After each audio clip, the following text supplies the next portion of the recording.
सुनिए मुख्य समाचार मराठी में। आकाशवाणी नागपूर, हेमांगी कुलकर्णी आपल्याला ठळक बातम्या देत आहे।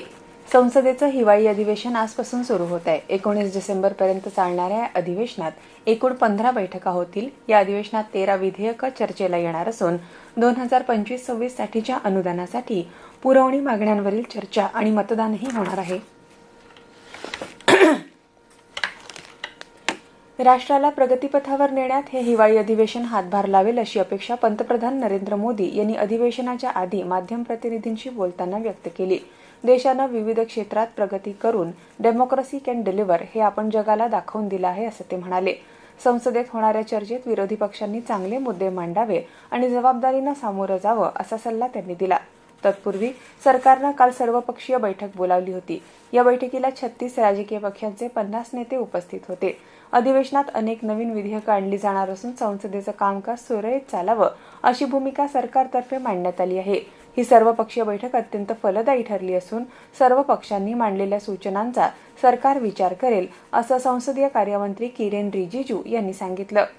राज्यातल्या 243 नगरपरिषदा आणि 42 नगरपंचायतींच्या निवडणुकीसाठी उद्या मतदान होणार आहे। यासाठी सर्वपक्षीय नेते आणि कार्यकर्ते आपापल्या उमेदवारांचा राज्यभर प्रचार करत आहे।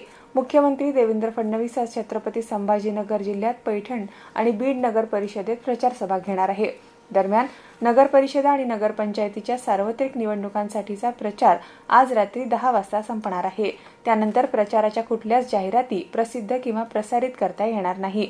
त्यामुळे उद्या मतदानाच्या दिवशी मुद्रित माध्यमात देखील जाहिराती प्रसिद्ध करू नये असं राज्य निवडणूक आयोगानं स्पष्ट केलंय।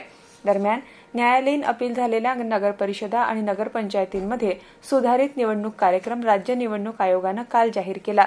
यानुसार 10 डिसेंबरला दुपारी 3 वाजेपर्यंत उमेदवारी अर्ज मागे घेण्याची मुदत असून आवश्यकता भासल्यास 20 डिसेंबरला मतदान घेण्यात येणार आहे। दक्षिण आफ्रिकेविरुद्धच्या 3 एकदिवसीय सामन्यांच्या मालिकेतला पहिला सामना भारतानं 17 धावांनी जिंकला। विराट कोहलीला प्लेयर ऑफ द मॅच पुरस्कार देण्यात आला।